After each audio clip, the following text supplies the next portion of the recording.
إن الحمد لله نحمده ونستعينه ونستغفره ونعوذ بالله من شرور أنفسنا ومن سيئات أعمالنا من يهده الله فلا مضل له ومن يضلل فلا هادي له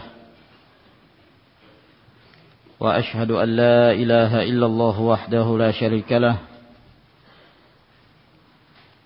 وأشهد أن محمدا عبده ورسوله يا أيها الذين آمنوا اتقوا الله حق تقاته ولا تموتن إلا وأنتم مسلمون يا أيها الناس اتقوا ربكم الذي خلقكم من نفس واحدة وخلق منها زوجها وبث منهما رجالا كثيرا ونساء واتقوا الله الذي تساءلون به والأرحام إن الله كان عليكم رقيبا يا أيها الذين آمنوا اتقوا الله وقولوا قولا سديدا يصلح لكم أعمالكم ويغفر لكم ذنوبكم ومن يطع الله ورسوله فقد فاز فوزا عظيما أما بعد فإن أصدق الحديث كلام الله تعالى وخير الهدي هدي محمد صلى الله عليه وعلى آله وسلم وشر الأمور محدثاتها فإن كل محدثة بدعة وكل بدعة ضلالة وكل ضلالة في النار. معاشر المسلمين رحمكم الله. Walhamdulillah, pada malam hari ini kembali kita berijtima' dalam majlis ilmu, dalam pengajian rutin kita yang membahas kitab Bulughul Maram min Adillatil Ahkam. Dan pada pertemuan yang lalu kita telah menjelaskan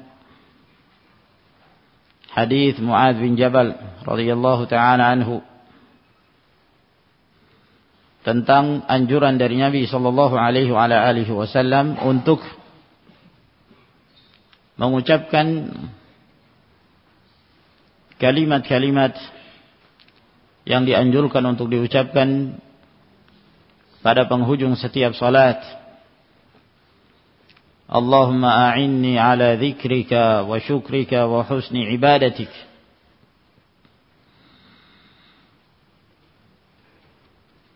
Dan telah kita jelaskan fiqh dari hadis ini dan beberapa permasalahan berkenaan tentang hukum berdoa sesudah salam dengan mengangkat kedua tangan. Telah kita sebutkan ada 5 riwayat yang disandarkan kepada Nabi sallallahu alaihi wasallam yang secara zahir menunjukkan disyariatkannya berdoa dengan mengangkat kedua tangan sesudah salam. Namun telah kita jelaskan bahwa tidak satupun dari riwayat itu yang sahih. Tidak satupun dari hadis tersebut yang bisa dijadikan sebagai hujjah. Sehingga untuk menetapkan disyariatkannya mengangkat kedua tangan sesudah salat membutuhkan dalil yang khusus yang datang dari Nabi sallallahu alaihi wasallam. Sebab amalan-amalan sesudah salat minal umur allati ta'ummu biha al-balwa, termasuk perkara-perkara yang sangat penting yang dinukilkan oleh kaum muslimin, yang dikerjakan oleh Nabi sallallahu alaihi wasallam setiap selesai salat. Kalaulah mengangkat tangan setelah mengerjakan salat wajib adalah perkara yang disyariatkan, pasti telah dinukilkan kepada kita. Telah dinukilkan kepada umat ini dengan sanad-sanad yang sahih, yang dengannya kita menjadikannya sebagai hujjah.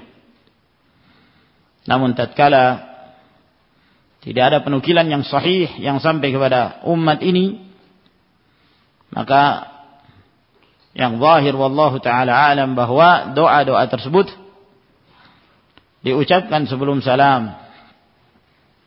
Diucapkan sebelum salam, yang mana itu merupakan tempat dianjurkannya untuk memperbanyak doa dan memilih doa yang mana saja yang dia inginkan. Kalaupun dia hendak berdoa sesudah salam, maka membutuhkan dalil yang menjelaskan tentang disyariatkannya mengangkat kedua tangannya.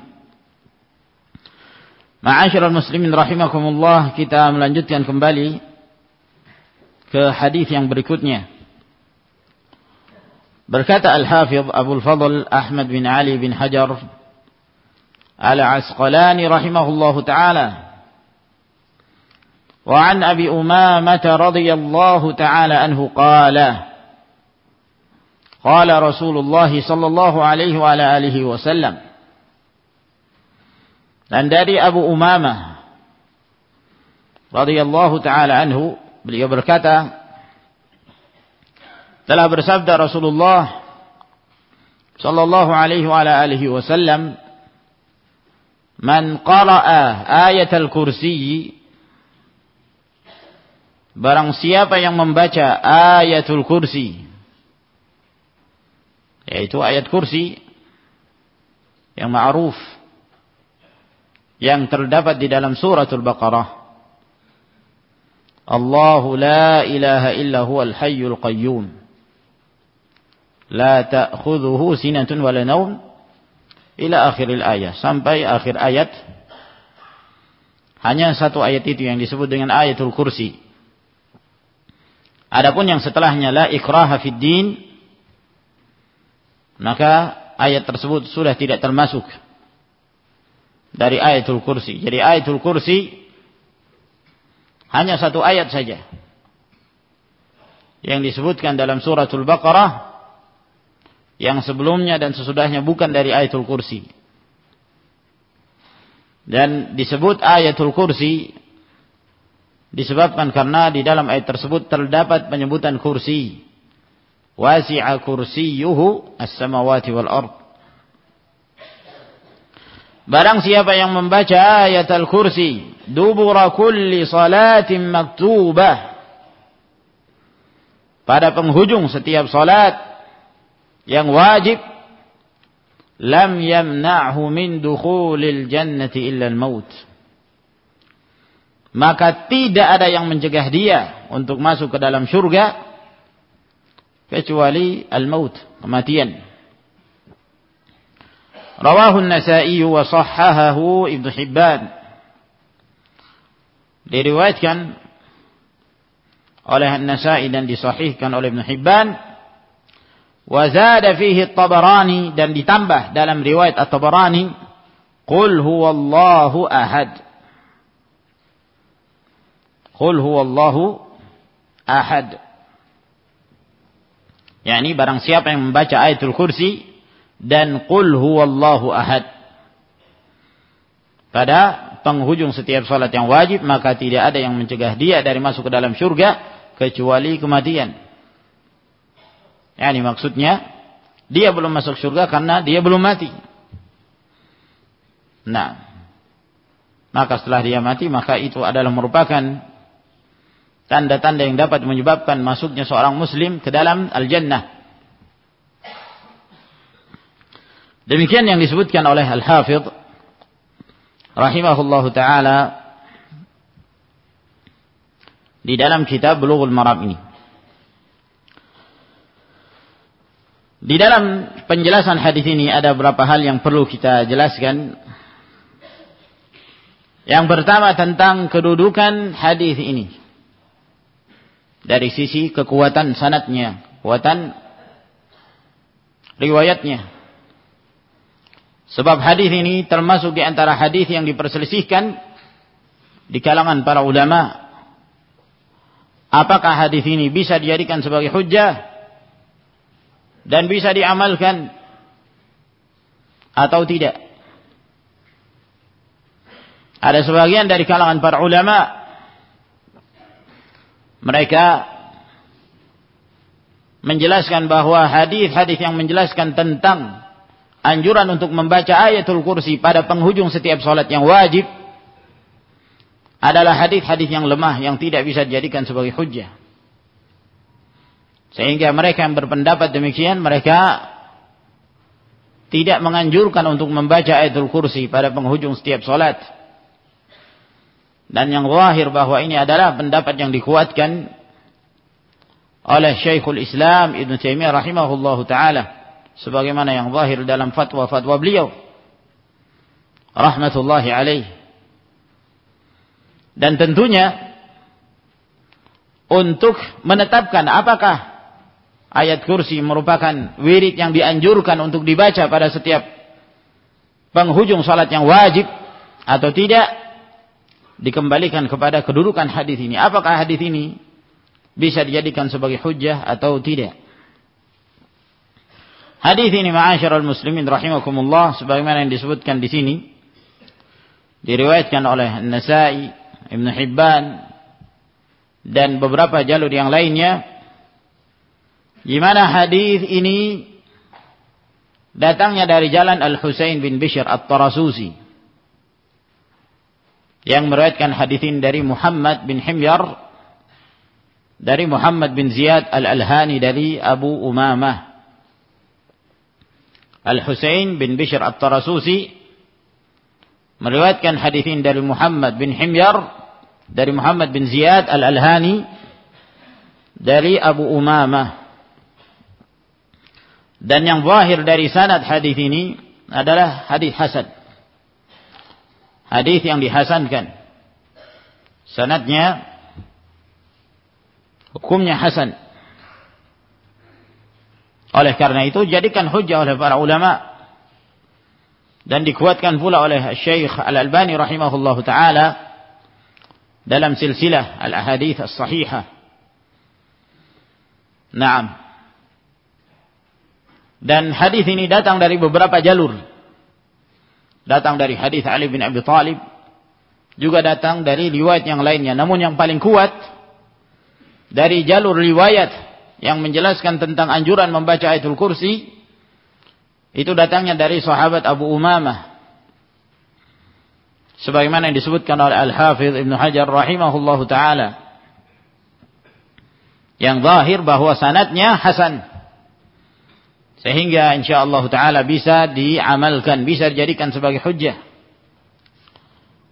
Adapun yang disebutkan oleh Al-Hafidh Ibn Hajar bahwa dalam riwayat At-Tabarani ada tambahan. Dalam riwayat At-Tabarani ada tambahan, dan membaca qul huwallahu ahad. Dan membaca qul huwallahu ahad.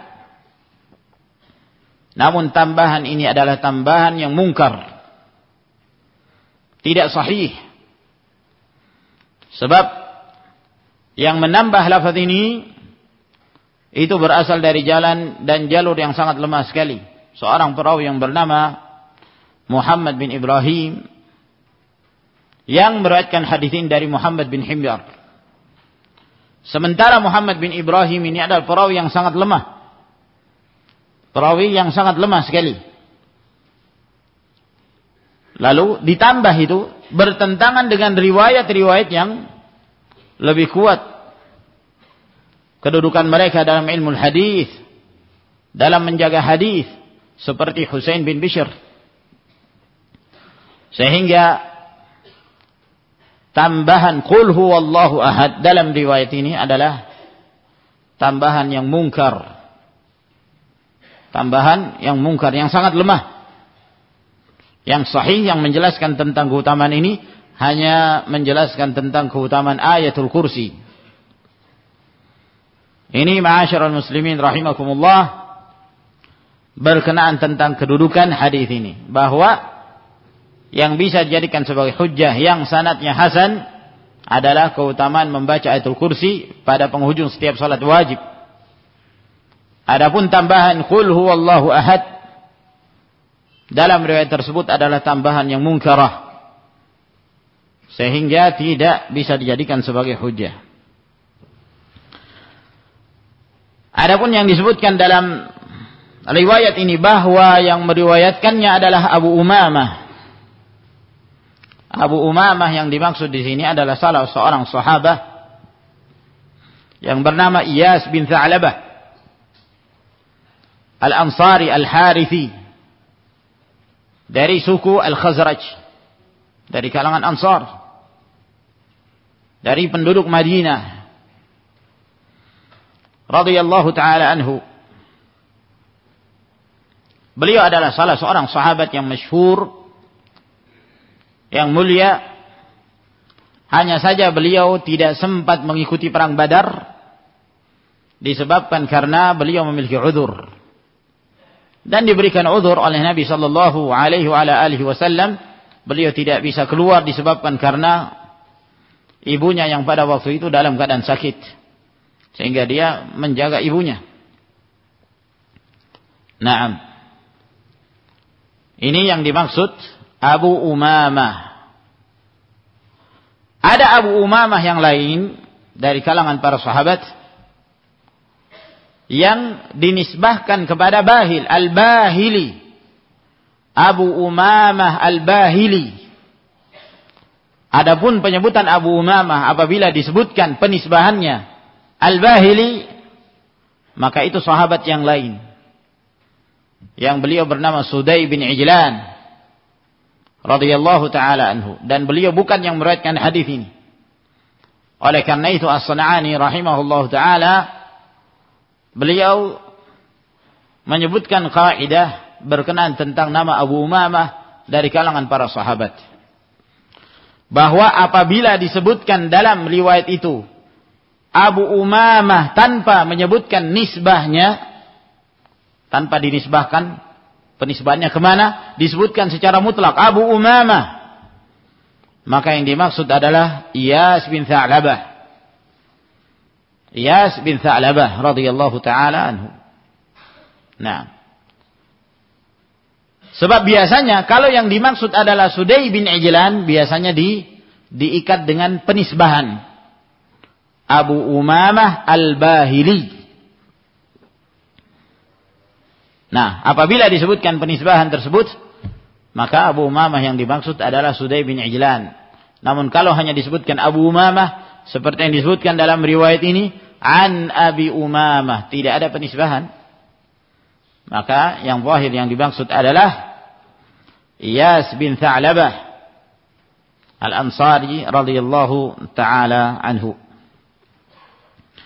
Qala Rasulullah sallallahu alaihi wa alihi wasallam, telah bersabda Rasulullah sallallahu alaihi wa alihi wasallam, man qara'a ayatul kursi, barang siapa yang membaca ayatul kursi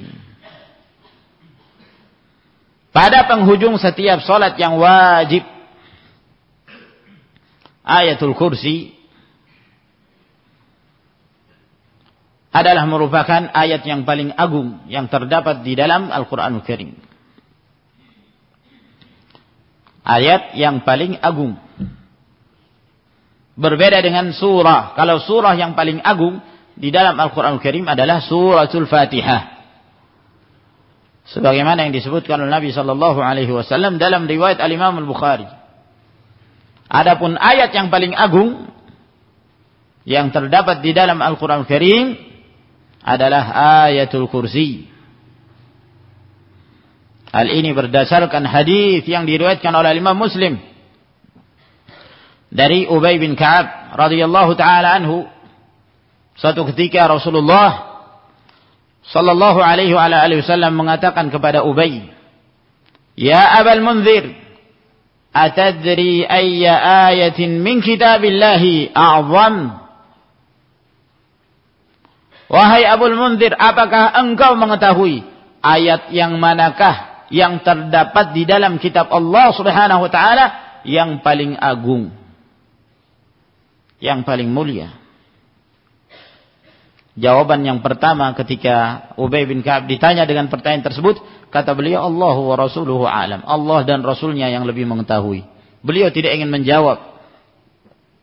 Nah, karena beradab di hadapan Rasulullah sallallahu alaihi wasallam.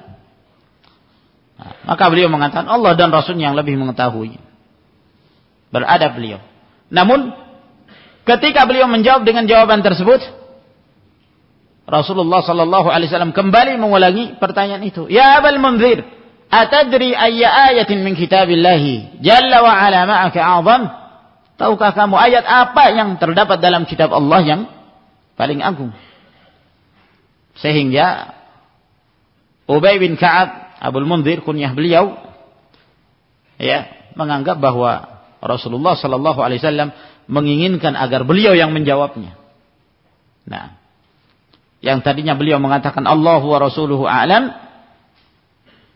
lalu ketika ditanya sekali lagi oleh Nabi sallallahu alaihi wasallam, maka Ubay bin Ka'ab radhiyallahu ta'ala mengatakan Allahu la ilaha illa huwal hayyul qayyum, dan seterusnya. Beliau membaca ayatul kursi, lalu Nabi sallallahu alaihi wasallam sambil memukul dada Ubay bin Ka'ab radhiyallahu ta'ala anhu, lalu beliau mengatakan wallahi liyahnikal ilmu Abal Munzir. Demi Allah, sesungguhnya ilmu itu dimudahkan kepadamu wahai Abul Munzir. Pujian dari Nabi sallallahu alaihi wasallam.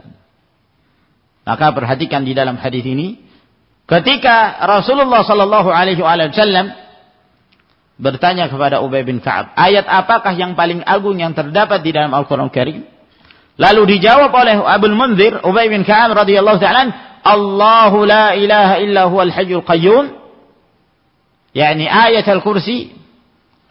Maka Rasulullah sallallahu alaihi wasallam memberikan pujian kepada Ubay bin Ka'ab dan tidak membantah apa yang dikatakan oleh Ubay, yang menunjukkan bahwa itu adalah takrir dari Nabi sallallahu alaihi wasallam, persetujuan. Bahkan bukan diam, tapi beliau memberikan pujian kepada Ubay bin Ka'ab, yang menunjukkan kelebihan ilmu yang dimiliki oleh Ubay bin Ka'ab radhiyallahu ta'ala anhu. Maka di dalam hadis ini, ma'asyiral muslimin rahimakumullah, kita mendapatkan beberapa faedah keutamaan bagi Ubay bin Ka'ab, di mana beliau diberikan kelebihan ilmu. Sampai Nabi sallallahu alaihi wasallam memujinya, liyahnikal ilmu Abal Munzir. Ilmu itu dimudahkan kepadamu. Yahnika itu artinya dari kata hani'an, yuhanni'uka. Nah, yang artinya sesuatu yang datang kepadamu dalam keadaan mudah, tanpa repot, tanpa masyaqqah, tanpa kesulitan. Ilmu itu dimudahkan kepadamu wahai Abul Munzir. Rasulullah sallallahu alaihi wasallam memberikan rekomendasi kepada Ubay bin Ka'ab yang menunjukkan kelebihan ilmu yang dimiliki oleh Ubay bin Ka'ab radhiyallahu taala anhu. Dan di dalam hadis ini juga kita mendapatkan faedah, ya, bahwa termasuk di antara panggilan kehormatan pada seorang kalau memanggil dengan kunyah. Rasulullah memanggil sahabatnya, ya Abal Munzir, wahai Abul Munzir. Ini panggilan kehormatan. Nah, ya, boleh seorang dipanggil dengan kunyah, dan boleh juga seorang memanggil dengan nama. Rasulullah sallallahu alaihi wasallam memanggil sebagian para sahabat dengan kunyah, sebagian para sahabat dipanggil dengan namanya, seperti Mu'adz, ya Mu'adz, wahai Mu'adz, dan yang lainnya dari kalangan para sahabat. Hanya saja para sahabat apabila mereka memanggil Nabi sallallahu alaihi wasallam, mereka tidak menyebut nama Rasulullah alaihi wasallam. Karena Allah Subhanahu wa taala memerintahkan agar kaum mukminin beradab kepada nabinya. La taj'alu du'a ar-rasul ka du'a ba'dikum ba'dha. Jangan kalian memanggil Rasul seperti sebagian kalian memanggil sebagian yang lainnya. Panggil nama, ya Muhammad. La. Tidak demikian. Namun dipanggil dengan adab, dengan hormat. Wahai Nabiullah, wahai Rasulullah. Naam, atau yang semisalnya.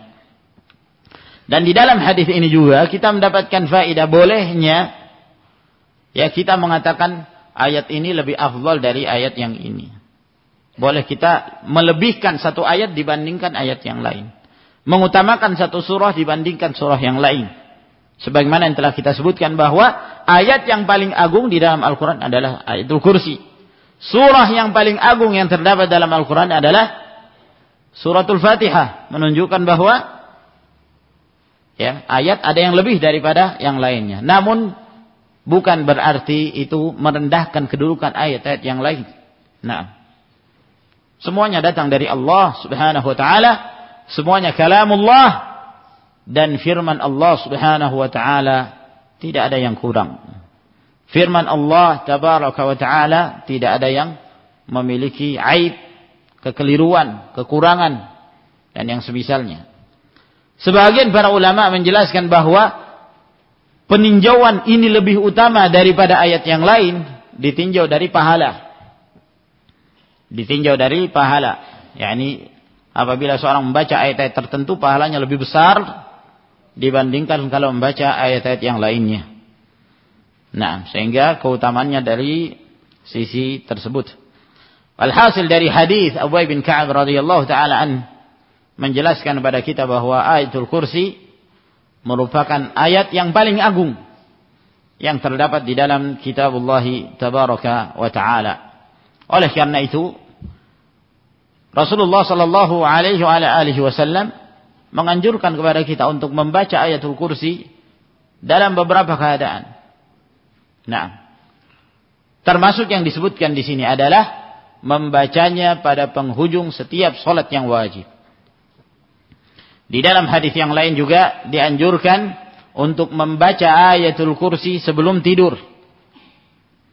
Sebelum seorang itu tidur, maka hendaklah dia membaca Ayatul Kursi. Hal tersebut dijelaskan oleh Nabi sallallahu alaihi wasallam di dalam hadis yang diriwayatkan oleh Imam Al-Bukhari dari hadis Abu Hurairah, hadis yang panjang yang menjelaskan ketika Rasulullah sallallahu alaihi wasallam memerintahkan kepada Abu Hurairah untuk menjadi penjaga gudang zakat yang dikumpulkan oleh kaum muslimin dari zakatul fitr di bulan Ramadan. Maka beliau penjaga gudangnya. Nah, maka Abu Hurairah radhiyallahu ta'ala pun tidur di gudang tersebut. Malam harinya ada seorang datang. Bentuknya seperti manusia. Datang mencuri zakat. Curi makanan. Alhamdulillah ditangkap oleh Abu Hurairah radhiyallahu ta'ala. Nah, ditangkap. Ketika dia ditangkap, maka dia memelas. Saya ini orang miskin, sangat butuh. Nah, saya butuh makan, keluarga saya belum makan. Akhirnya Abu Hurairah mendengarkan itu, kasihan juga beliau melihat orang ini. Dia butuh. Tapi diperingatkan oleh Abu Hurairah, kamu jangan kembali lagi ya. Jangan ulangi lagi perbuatan. Saya tidak akan mengulangi lagi. Kata orang ini. Pergilah orang ini. Dilepaskan oleh Abu Hurairah. Keesokan harinya Abu Hurairah radhiyallahu ta'ala an datang kepada Nabi sallallahu alaihi wasallam. Lalu kemudian Rasulullah mengatakan pada Abu Hurairah, "Ma fa'ala asirukal bariha?" Apa yang dilakukan oleh tawananmu tadi malam? Rasulullah tahu.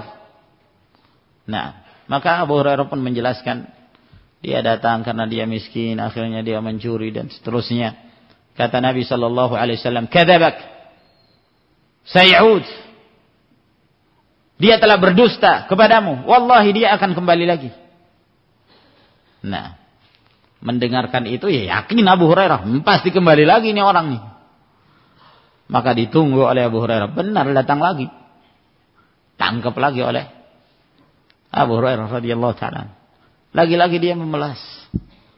Ya, miskin dan seterusnya, keluarganya butuh makan. Kasihan lagi Abu Hurairah. Jangan kamu ulangi lagi. Dilepas lagi. Sampai 3 malam. Kejadian itu. Sampai 3 kali. Lagi-lagi Rasulullah sallallahu alaihi wasallam keesokan harinya bertemu dengan Abu Hurairah. kata Nabi alaihi salatu wasallam, kadzabak wa sayauд. Dia dusta kepadamu, akan kembali lagi dia.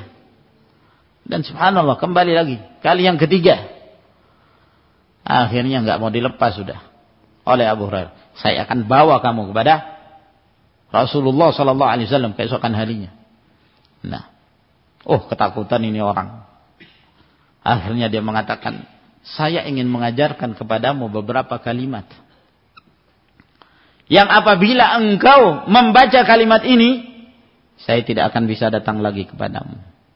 La yazala 'alaika minallahi hafidh wa la yaqrabannaka syaitan hatta tusbih. Senantiasa engkau dijaga oleh Allah dan engkau tidak akan didekati oleh syaitan sampai pagi hari. Abu Hurairah mendengarkan itu semangat. Abu Hurairah ini orang yang sangat cinta dengan ilmu. Ya. Beliau diakui oleh para sahabat. Bahkan Nabi sallallahu alaihi wasallam mengetahui semangat Abu Hurairah untuk belajar.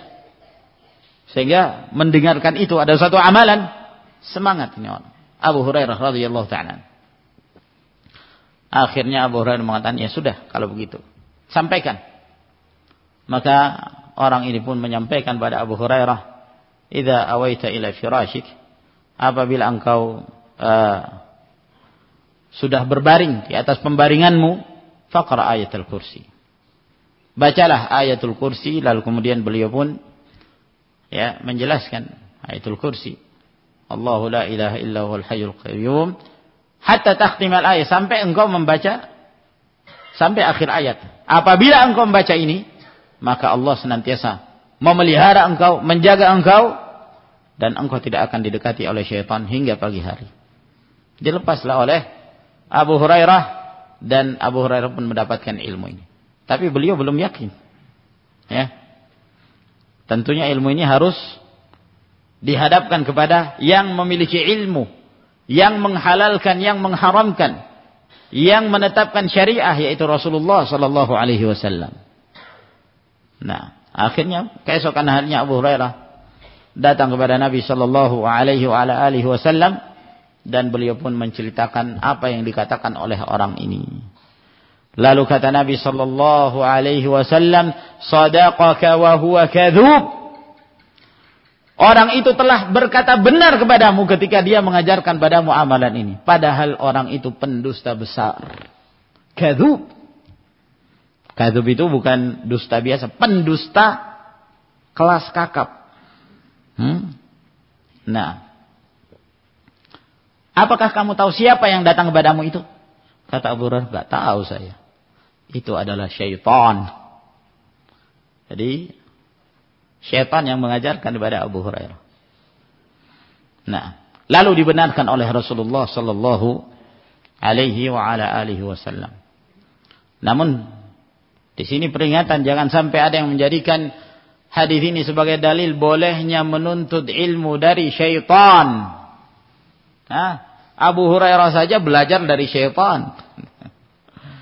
Nah, kadang-kadang ada yang mentalbis. Nah, ini dalil. Dari syaitan saja boleh mengambil ilmu, apalagi kalau hanya sekedar ahlul bid'ah. Boleh mengambil ilmu dari mana saja. Subhanallah. Abu Hurairah tidak tahu kalau itu syaitan, iya kan? Abu Hurairah enggak tahu. Nah, dihukumi majhul. Tambah lagi bahwa Abu Hurairah tidak bersandarkan semata-mata dengan perkataan orang tersebut. Oleh karena itu beliau hadapkan dan beliau bawa kepada Rasulullah sallallahu alaihi wasallam. Nah, sekarang kalau kita berhadapan dengan syaitan, dengan iblis dari kalangan jin dan manusia mengajarkan pada kita ilmu, kepada siapa kita hadapkan? Rasulullah enggak ada di hadapan kita. Ada seorang ahlul bid'ah, dia mengajarkan pada kita ilmu. Kepada siapa kita bisa mengetahui ini benar, ini salah? Nah, Rasulullah sallallahu alaihi wasallam sudah tidak berada di hadapan kita. Kalau selain Rasulullah mungkin dia akan bantah, lah kamu kan juga bisa salah, bisa benar. Akhirnya dia terpengaruh terus mengikuti jejak ahlul bid'ah, ahlul dhalal, dengan alasan boleh menuntut ilmu dari siapa saja, termasuk dari syaitan. Ini batil, ma'asyiral ikhwah rahimakumullah. Nah, kita kembali kepada pembahasan kita tentang keutamaan ayatul kursi. bahwa Rasulullah sallallahu alaihi wasallam menganjurkan dalam beberapa hal membaca ayatul kursi, yang salah satu faedahnya adalah agar kemudian seorang muslim itu senantiasa dalam pemeliharaan Allah tabaraka wa taala dan dijauhkan dari syaitan. Nah, sebab di dalam ayatul kursi, kalau kita memperhatikan kandungan dari ayat tersebut, di dalamnya penetapan tauhid, tauhid al-uluhiyah, tauhid al-rububiyah, tauhid al-asma' wa sifat. Menetapkan tauhid bahwa tidak ada yang berhak disembah melainkan Allah subhanahu wa ta'ala semata. Allahu la ilaha illa huwa al-hayyul qayyum. Dan di dalam ayatul kursi juga terdapat dua nama yang disebut dengan Ismullahil Azam, yaitu Al-Hayyu Al-Qayyum. Al-Hayyu dari Al-Hayah, yang menetapkan sifat Allah subhanahu wa ta'ala yang maha hidup dan tidak ada kematian. Bahkan ngantuk pun tidak. La ta'khudhuhu sinatun wala naum. Allah itu tidak disentuh dengan kantuk dan tidak pula tidur. Allah itu maha hidup, hidup terus. Nah, ya. Manusia atau makhluk yang lainnya, mereka hidup tapi hidupnya kurang. Ya. Kadang-kadang kelelahan, akhirnya ketiduran. Tidur. Manusia butuh tidur. Makhluk-makhluk yang lain butuh tidur. Nah, tapi Allah Subhanahu wa taala hidupnya hidup yang kekal, ya. Maha hidup, tidak ada kematian. Tidak ada permulaan dan tidak ada penghabisan. Huwal awwalu wal akhiru wal zahiru wal batin. Allah Subhanahu wa taala itu al-awwal wal akhir. Al-awwal, yang dimaksud al-awwal yaitu Allah Subhanahu wa taala yang tidak ada permulaannya. Al-akhir, yang tidak ada penghabisannya. Maha kekal Allah tabaraka wa taala. Al-Qayyum, yang dimaksud Al-Qayyum bahwa Allah Subhanahu wa taala tegak dengan dirinya sendiri dan Allah yang mengurusi yang lainnya. Al-Qaimu bi nafsihi wal qaimu ala ghairihi. Allah Subhanahu wa taala yang tegak dengan dirinya, tidak membutuhkan yang lain, dan Allah Subhanahu wa taala yang mengurusi yang lainnya. Semua makhluk bergantung kepada Allah tabaraka wa taala. Allahus Samad. Allah itu As-Samad, tempat bergantung seluruh makhluk hanya kepada Allah Subhanahu wa taala.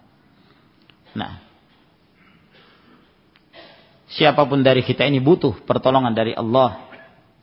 Tanpa pertolongan dari Allah Subhanahu wa taala, wallahi kita tidak mampu berbuat apa-apa. Oleh karena itu dalam suratul Fatihah kita memohon kepada Allah pertolongannya agar diberikan kekuatan dalam beribadah, agar diberikan kekuatan dalam mendekatkan diri kepada Allah Azza wa Jal. Iyyaka na'budu wa iyyaka nasta'in. Hanya kepadamu lah kami menyembah dan hanya kepadamu lah kami beristi'anah, memohon pertolongan. Memohon pertolongan kepada Allah agar diberi kekuatan dalam beribadah, agar diberikan kekuatan untuk bersabar dalam menghadapi berbagai cobaan. Tanpa pertolongan dari Allah, hamba ini tidak mampu berbuat apa-apa. Nah, maka itu yang dimaksud dengan Al-Qayyum, agar kemudian kita selalu merasa butuh kepada Allah. Karena Allah Subhanahu wa taala tidak butuh kepada kita sedikit pun. Imannya kita ataukah kafirnya kita, Allah tidak butuh. Seorang kafir tidak akan mengurangi kerajaan Allah. Seseorang berbuat kemaksiatan tidak akan mengurangi kerajaan Allah. Sebagaimana seorang juga menjadi seorang mukmin tidak akan menambah kerajaan Allah, karena kerajaan Allah maha luas dan maha sempurna. Wa may yabkhal fa inna ma yabkhalu ala nafsihi. Naam. Wallahu ghani wan nasuhumul fuqara. Allah itu al-ghani dan manusia itu al-fuqara. Nah, semuanya butuh kepada Allah Subhanahu wa taala. Nah, dan di dalam Ayatul Kursi juga menjelaskan tentang kekuasaan Allah yang meliputi langit dan bumi. Lahu ma fis samawati wa ma fil ardh. Dan di dalam Ayatul Kursi juga menjelaskan bahwa Allah Subhanahu wa taala pemilik syafaah secara mutlak. Nah, qul lillahi syafa'atu jami'a. Katakanlah milik Allah seluruh syafaat itu. Tidak seorang pun mampu untuk memberikan syafaat kepada seorang kecuali apabila telah mendapatkan izin dari Allah Subhanahu wa taala kepada orang yang hendak beri syafaat dan keridhaan Allah kepada yang diberikan syafaat itu. Siapapun tidak mampu memberi syafaat. Ya, tidak seorang mukmin, tidak syuhada, tidak seorang nabi, rasul, malaikat, siapapun itu kecuali setelah mendapatkan izin dari Allah Subhanahu wa taala. Oleh karena itu, pada kejadian asy-syafa'atul uzma, syafaat yang paling agung, tidak seorang pun dari kalangan nabi dan rasul yang diberikan izin untuk memberikan syafaat kecuali Rasulullah sallallahu alaihi wa alihi wasallam. Khusus dimiliki oleh Rasulullah, tidak dimiliki oleh yang lainnya. Setelah mendapatkan izin dari Allah Subhanahu wa ta'ala. Maka ini beberapa keutamaan yang terkandung di dalam makna-makna yang terdapat dalam Ayatul Kursi. Maka Nabi sallallahu alaihi wasallam mengatakan barang siapa yang membaca Ayatul Kursi pada penghujung setiap salat yang wajib. Telah kita jelaskan bahwa yang dimaksud penghujung setiap salat wajib apabila itu berbentuk doa maka dianjurkan untuk diucapkan sebelum salam. Apabila berbentuk zikir dan wirid maka dianjurkan diucapkan sesudah salam. Maka Ayatul Kursi adalah wirid, zikir, membaca ayat, maka dianjurkan untuk dibaca sesudah salat, yakni selesai salam. Lalu kemudian kita membacanya di luar salat setelah salat-salat yang wajib. Anjuran, disunnahkan. Lalu Rasulullah sallallahu alaihi wasallam menyebutkan keutamaannya bahwa membaca Ayatul Kursi pada penghujung setiap salat wajib termasuk di antara sebab-sebab yang masukkan seorang hamba ke dalam syurga. Tidak ada yang menghalangi dia untuk masuk ke dalam syurga kecuali al-maut. Nah, apabila dia telah melewati al-maut maka itu tanda-tanda. Maka ini kabar gembira dari Nabi SAW bahwa membaca Ayatul Kursi, rutin membaca Ayatul Kursi di antara sebab-sebab yang memasukkan seorang hamba ke dalam syurga. Nah, ini harapan, ini kabar gembira. Nah, namun tidak boleh memastikan. Jangan sampai ada yang mengatakan, ana rutin tiap hari 5 kali, setiap sholat 5 waktu, ana tidak pernah meninggalkan yang namanya membaca Ayatul Kursi. Pasti ana masuk syurga. Nah, tidak boleh yang demikian. Ini kabar gembira. Nah, tapi apakah pastinya kita masuk ke dalam syurga? Wallahu ta'ala alam. Apakah iman kita tetap istiqamah di atas keimanan? Apakah tidak ada amalan-amalan yang kita lakukan yang menghalangi seorang itu masuk ke dalam syurga? Mungkin ada amalan tertentu yang menyebabkan kita akhirnya terhalang. Ya. Karena apa yang disebutkan oleh Nabi sallallahu alaihi wasallam keutamaan, siapa yang mengucapkan ini maka dia akan masuk syurga, siapa yang mengatakan ini maka dia masuk syurga. Itu adalah kabar gembira dari Nabi sallallahu alaihi wasallam apabila telah terpenuhi syaratnya dan tidak ada pencegahnya. Nah, sama halnya seperti doa. Ada tempat-tempat yang dikabulkan ketika seorang itu berdoa. Bahkan kata Nabi, apabila seorang berdoa ketika sujud, faqaminun ayustajaba lakum, sepantasnya untuk dikabulkan doa itu. Tapi kalau ada penghalang-penghalangnya, yang dia makan dari hasil yang haram, yang dia minum dari hasil yang haram, yang dia pakai dari pakaian yang haram, kata Nabi sallallahu alaihi wasallam, fa anna yustajabu lahu, bagaimana mungkin akan dikabulkan doanya? Enggak mungkin. Nah, doa itu dikabulkan apabila seorang telah mendatangkan syarat dan tidak lagi ada pencegah-pencegahnya yang menyebabkan terhalangnya doa. Maka demikian pula dalam hal ini. Rasulullah menyebutkan kabar gembira. Barang siapa yang membaca ayatul kursi pada penghujung setiap salat wajib, tidak ada yang menghalangi dia masuk ke dalam surga kecuali kematian. Artinya kalau dia sudah mati, maka kabar gembira dia akan masuk ke dalam surga. Apabila tidak ada pencegahnya. Apabila dia mengucapkannya dengan ikhlas, mengharapkan keridhaan Allah Subhanahu wa taala dan tidak melakukan amalan-amalan yang dapat menyebabkan dibatalkannya amalan yang dia kerjakan itu.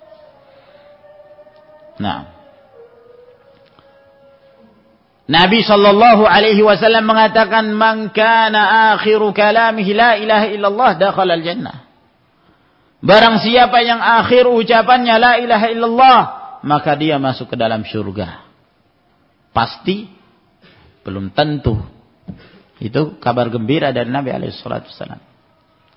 Nah, yang menjadi pertanyaan, apakah dia ketika mengucapkan la ilaha illallah ikhlas? Apakah dia ketika mengucapkan la ilaha illallah mendatangkan konsekuensinya? Kata Wahab bin Munabbih, betul bahwa la ilaha illallah itu adalah kunci surga. Akan tetapi bukankah setiap kunci itu memiliki gerigi? Yang apabila geriginya itu benar maka pintu itu akan terbuka. Namun apabila tidak benar maka tidak akan dibukakan. Maka la ilaha illallah itu memiliki gerigi-gerigi. Yang geriginya itu adalah syarat-syarat la ilaha illallah. Dia harus berilmu, mengetahui benar makna la ilaha illallah, bahwa tidak ada sesembahan yang berhak disembah kecuali Allah Subhanahu wa taala. Dia harus jujur dengan ucapan itu. Dia harus yakin dengan ucapan itu. Dia harus tunduk dengan ucapan itu. Dia harus ikhlas. Ya. Dan seterusnya dari syarat-syarat la ilaha illallah. Nah, inilah yang dikatakan oleh Nabi sallallahu alaihi wasallam. Ketika beliau mengatakan kepada Abu Hurairah, ketika Abu Hurairah bertanya, siapakah orang yang paling berbahagia yang mendapatkan syafaatmu pada hari kiamat wahai Rasulullah? Kata Nabi sallallahu alaihi wasallam, "Man qala la ilaha illallah khalisan min qalbi." Orang yang paling berbahagia mendapatkan syafaatku pada hari kiamat adalah orang yang mengucapkan la ilaha illallah murni, ikhlas dari hatinya. Tidak dicampuri dengan syirik, tidak dicampuri dengan riya, na'am, dan yang semisalnya. Maka ini ma'asyiral muslimin rahimakumullah yang kita jelaskan pada pertemuan kita di malam hari ini. Semoga Allah Subhanahu wa taala memberikan manfaat dari penjelasan kita dan kita mampu untuk mengamalkannya dengan ikhlas dan mengharapkan keridhaan Allah Subhanahu wa taala. Dan saya mohon maaf karena pelajaran ba'dal isya insyaallah untuk malam ini kita tiadakan. Nah, ada pertanyaan, Ustaz, tolong jelaskan bagaimanakah para sahabat membentuk shaf salat dan manakah yang benar merenggangkan kaki sehingga pundak tidak menempel atau merapatkan kaki sehingga pundak menempel dengan pundak tapi ketika duduk tahiyat menjadi sempit. Jazakumullahu khairan wa anta jazakallahu khairan. Tentang permasalahan shaf, pengaturan shaf di dalam salat, ini adalah perkara yang sangat penting karena lurusnya shaf, rapatnya shaf di dalam salat akan menyatukan hati-hati kaum muslimin. Seringnya terjadi khilaf, seringnya terjadi percekcokan di antara kaum muslimin. Tidak bisa dipungkiri bahwa salah satu sebabnya disebabkan karena shaf-shaf mereka yang tidak rapi, yang tidak teratur, yang tidak rapat, tidak lurus. Nah, masing-masing berdiri di sajadahnya sendiri. Nah, yang sajadahnya itu dibawa dari tanah suci katanya yang cukup lebar. Kalau diinjak sedikit, tak mau dia marah. Sehingga antara kaki dengan kaki yang satunya tidak bersentuhan. Pundak yang satunya dengan yang di sampingnya juga tidak bersentuhan.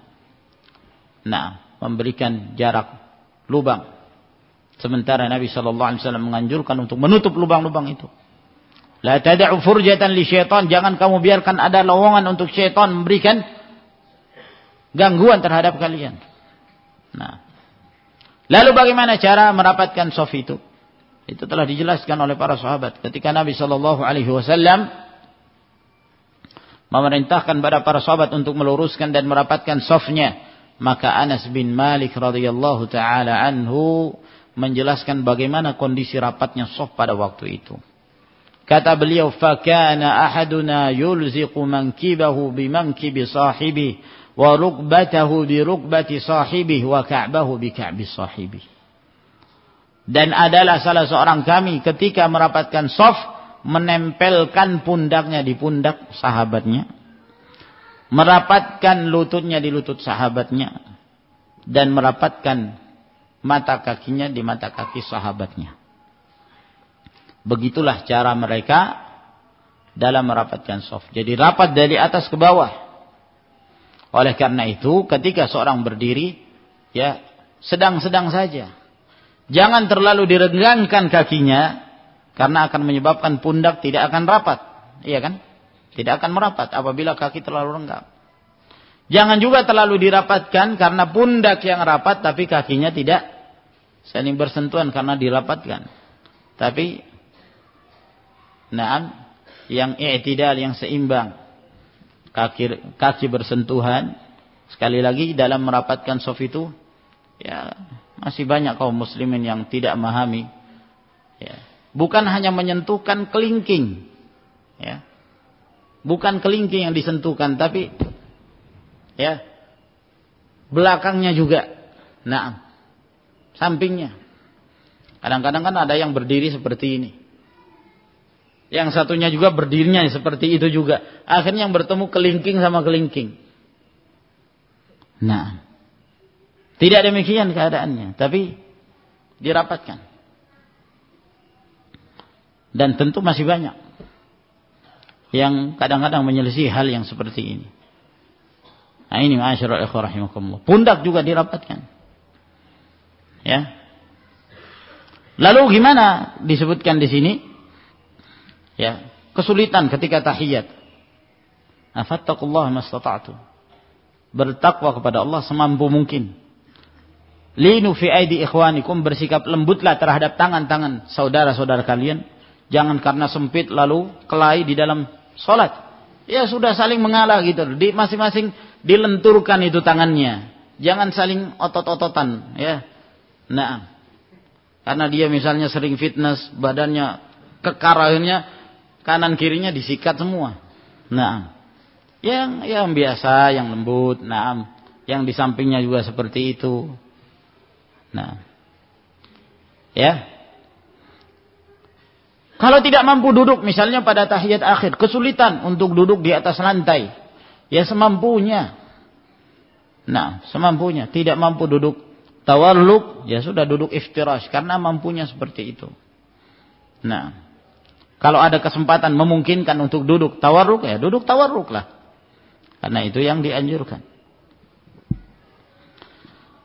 Bagaimana hukum harta yang didapatkan dari hasil riba atau bunga bank? Apakah kita boleh makan hidangannya? Ya, tidak boleh. Nah, apabila kita mengetahui ada seorang, kita mengetahui bahwa itu hasil riba yang disediakan untuk makan, jangan, tidak boleh untuk dimakan. Nah, la'anallahu akilar riba wa mukilahu wa syahidaihi wa katibah.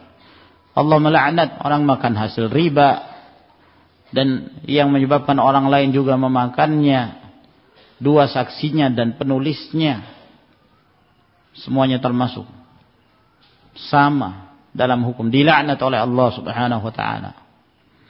Nah, namun apabila seorang pada awal kalinya dia jahil, tidak tahu bahwa ini riba, bahwa ini diharamkan, lalu dia bekerja di tempat yang di sana ada riba, karena kejahilannya. Lalu kemudian belakangan dia menuntut ilmu, akhirnya dia tahu ternyata itu hukumnya haram. Nah, maka apabila dia segera bertaubat dan meninggalkannya, maka kata para ulama, apa yang sebelumnya yang ketika dia jahil tidak mengapa, manfaatkan itu apabila dia memang butuh.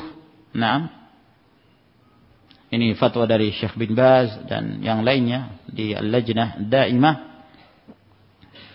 Naam. Faman ja'ahu mau'izatun fantaha falahu ma salafa wa amruhu ila Allah. Maka boleh bagi dia apa yang telah lalu serahkan pada Allah Subhanahu wa taala.